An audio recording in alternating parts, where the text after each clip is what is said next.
Det huvudsakliga arbetet i en basgrupp går ut på att bearbeta ett scenario, vilket kan gå till på olika sätt beroende på hur gruppen funkar och vilka ämnen ni läser.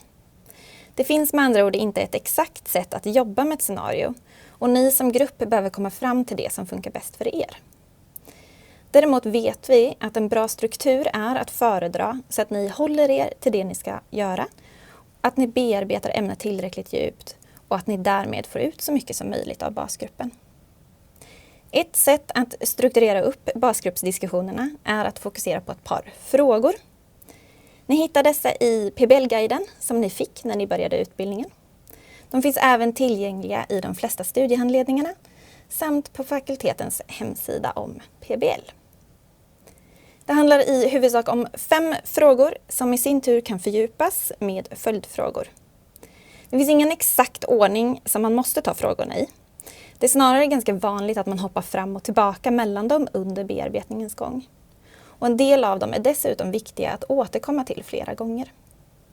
Men nu kommer jag gå igenom dem i den ordning som vi ofta tar dem. Den första frågan är: vad handlar scenariot om? Vad är centralt att förstå?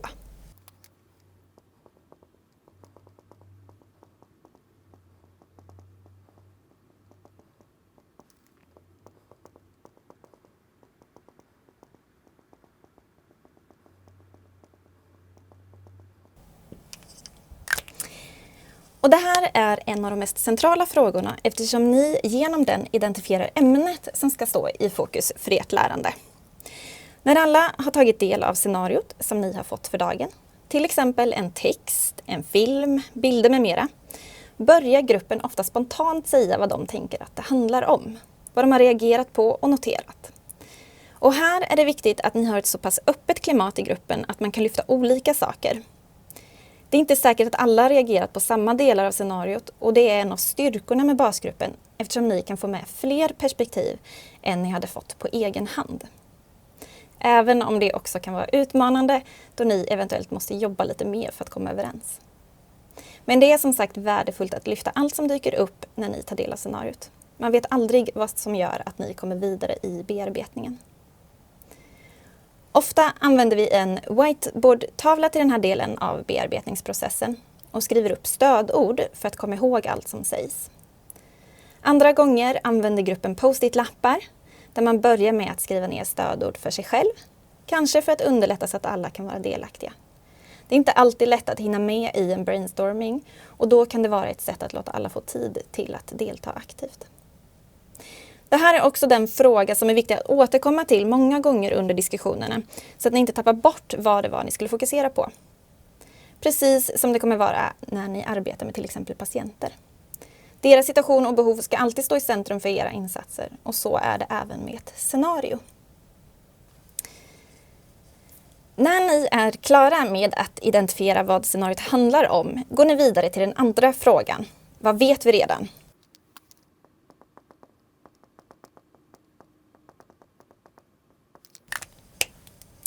Den är tänkt att stödja er i att börja sortera alla saker som har kommit upp efter föregående fråga eller del av processen.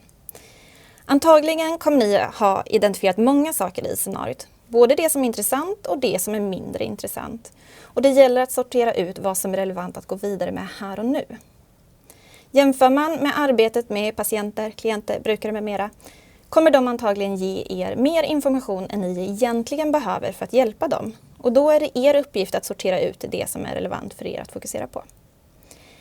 Exakt hur det går till rent praktiskt varierar. Ett vanligt sätt är att man använder sig av stödorden på whiteboardtavlan eller post-it-lapparna och grupperar dem så att man får områden och därigenom leder vidare till nästa steg och för att bestämma vad ni ska läsa.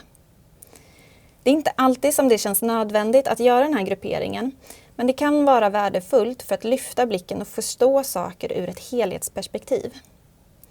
Att kunna växla mellan att se något i detalj till att ha ett mer helikopterperspektiv är viktigt i vården och därför också viktigt att träna på under studietiden. Och det här är också ett sätt att se till så att man inte missar något som är viktigt.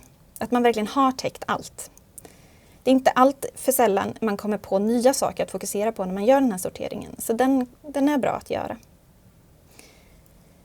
I den här delen av bearbetningen är det även viktigt att lyfta vad ni redan vet, det vill säga vad ni kan ta vara på och bygga vidare på. Det kan till exempel hjälpa er att prioritera vad ni ska jobba med till nästa tillfälle. Meningen är ju inte att ni ska läsa om sådant ni redan vet mycket om. Däremot kanske ni behöver fördjupa det ni vet, men ur ett nytt perspektiv. Lägga flera lager till er kunskap så att säga. Det som är viktigt att tänka på när det gäller den här delen av bearbetningen, och egentligen alla andra också, är att det kan vara lätt att dra iväg och hitta en massa saker i scenariot som förvisso är intressanta och relevanta för er att kunna, men kanske inte aktuella i just den kurs som ni läser här och nu. Därför är det bra att ha lärandemålen i bakhuvudet som stöd för att ringa in vad ni ska fokusera på. Och självklart ta stöd i er handledare också om ni är osäkra. Med stöd av den tredje frågan, vad behöver vi ta reda på?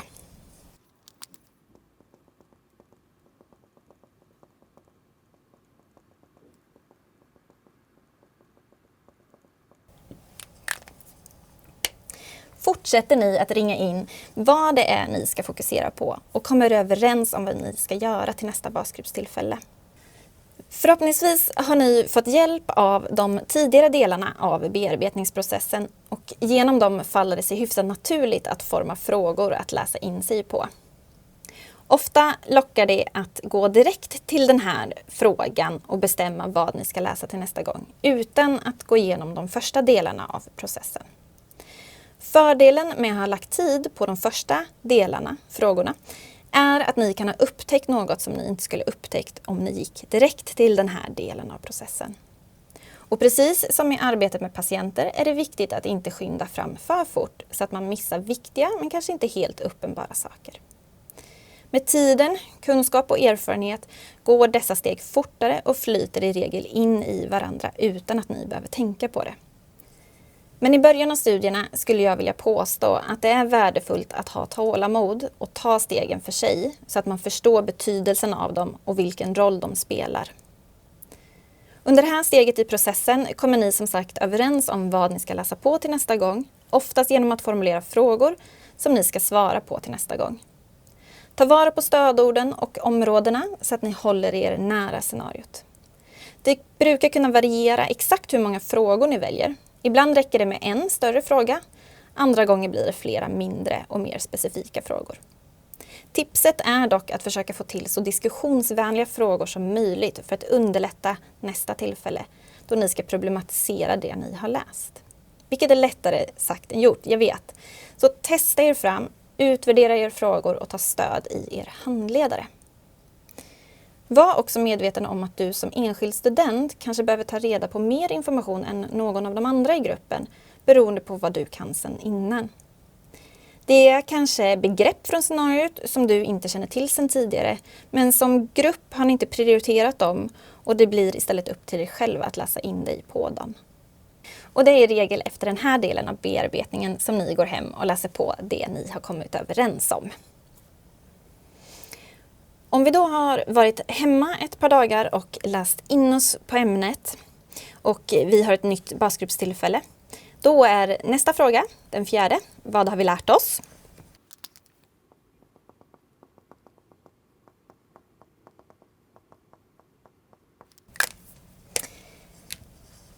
Här diskuterar ni helt enkelt det ni har läst och fördjupar er förståelse för ämnet med utgångspunkt i de gemensamma frågorna ni har ställt. Självklart kan ni ha upptäckt något i litteraturen som ni missade i första delen av bearbetningen och som genom läsningen har visat sig vara viktig för att förstå scenariot. Då tar ni upp det och diskuterar det med. Det är en fullt naturlig del i processen. Rent generellt är processen relativt flexibel och ska ge er utrymme att upptäcka nya delar som ni först inte tänkte på. Det är ett värdefullt lärande i sig. Allt behöver inte vara korrekt och riktigt på första försöket. När det gäller diskussionen finns det en risk att den snarare blir en slags avrapportering. Det vill säga att var och en egentligen bara berättar vad de har läst utan att riktigt diskutera och problematisera vad det innebär. Jobba därför aktivt som grupp för att få till den här problematiserande och analyserande diskussionen. Där ni vrider och vänder på saker så att ni får ut värdet av att vara en grupp. Styrkan med en grupp är som sagt att den kan erbjuda många fler perspektiv än det egna. Men då behöver man komma bort från rapporteringen som kan bli lite stolpig. Det är också något som kan vara lättare sagt än gjort och ni får ge er tid att hitta ert sätt att få till den här diskussionen. Glöm inte heller att värdera vilka källor ni använder samt hur ni använder dem. Hur långt räcker källorna för er som ska bli experter på något? Och på vilket sätt tar ni stöd i dem för att föra fram argument som håller? Och sen, när ni tycker att ni har gått igenom det ni har läst, går ni vidare till den 5:e frågan som ofta avslutar bearbetningen. Hur förstår vi scenariot nu?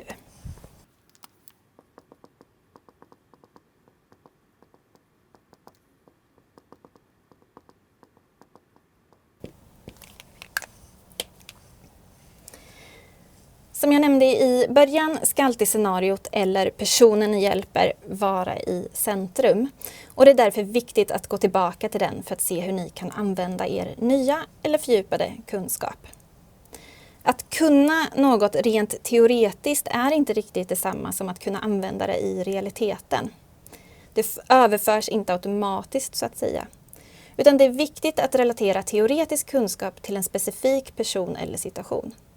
Och det är därför den här sista frågan är så viktig att avsluta med. Använd informationen ni har i scenariot och koppla det till teorin. Vad kan relateras till vad och hur kan vi förstå teorin i ett specifikt sammanhang? Det är även viktigt att diskutera om det är något mer ni behöver veta för att förstå scenariot. Ofta är svaret ja på den frågan. Vi kan alltid lära oss mer.